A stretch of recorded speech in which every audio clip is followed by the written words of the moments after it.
So, your question, actually, in that kind of question itself, there is also some kind of medieval attitude to the economist as a predictor who does something chemical, guesses from insights in books, and then gives advice.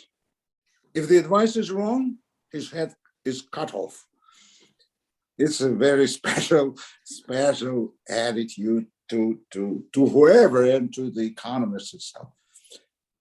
Maybe some economists want to present themselves that they're just gurus which can look forward, but don't take it too seriously. In fact, responsibility, from my point of view, is a completely different thing. This is not a punishment for the mistake of any particular person.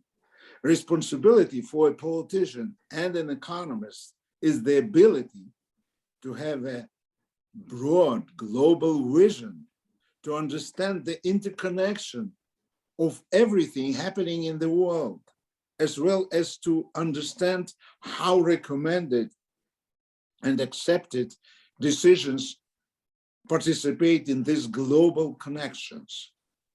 Responsibility is also closely linked to values and goal settings. And as for the punishment, the point is not whether a particular person will suffer it or not, but that everyone suffers from the absence of appropriate decisions.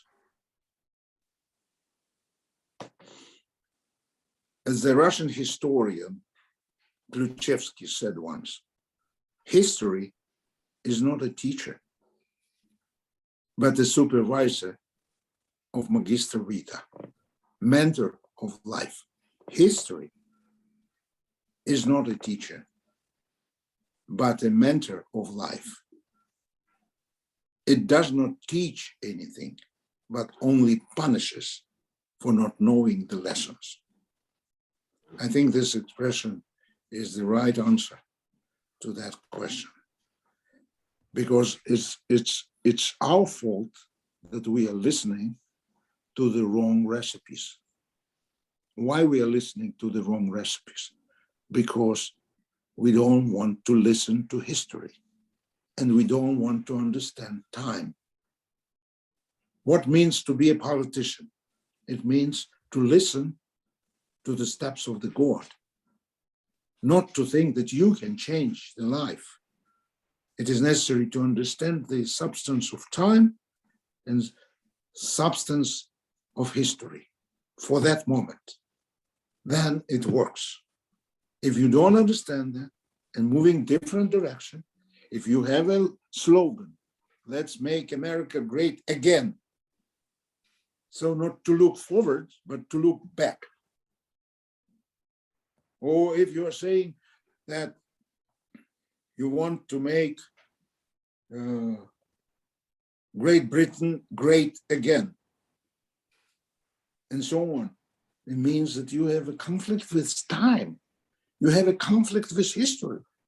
This is clear. So you are going to find this other man and to say that this is your fault? No, it doesn't work in this way. So it is responsibility of the society not to go to the great America back again, and not to try to make a British Empire back again. It'll be a big trouble, and it's clear. That's what I want to say. And it is not the economists are guilty. When the prime minister thinks that he would make a new deal with China, which is more effective than with Europe, than what Europe can do with China, and then Hong Kong story happened, so no deal, because you are supporting Hong Kong, and Chinese don't want to deal.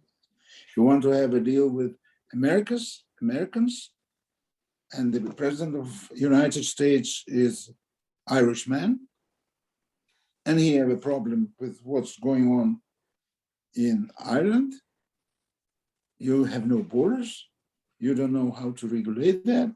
So one after another, you have problems simply because you don't want to listen to the time in history. So that is what I want to say. That's This is question number 5. that was question number 5. We can continue that. Mr. Putin, for example, is doing that every day.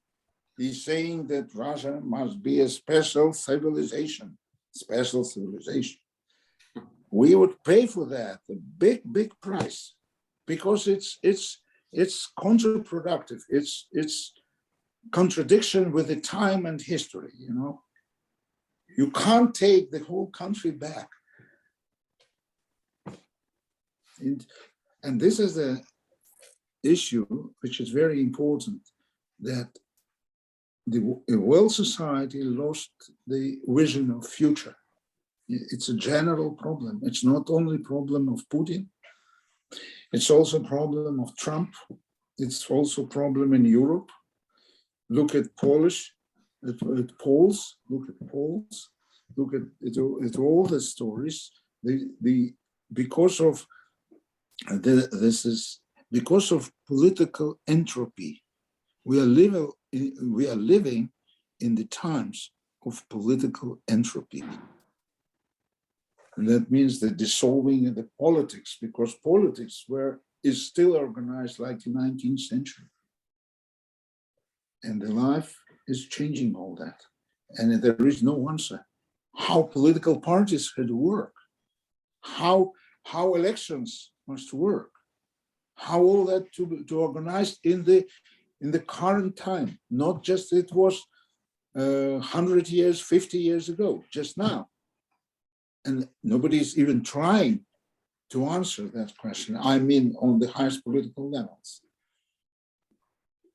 I can speculate on that more and more, because it's the political entropy, the destroying the political institution. Time is destroying political institution. The progress of current technologies, data technologies, they're just destroying political institutions, seriously destroying them. Yeah. And populism is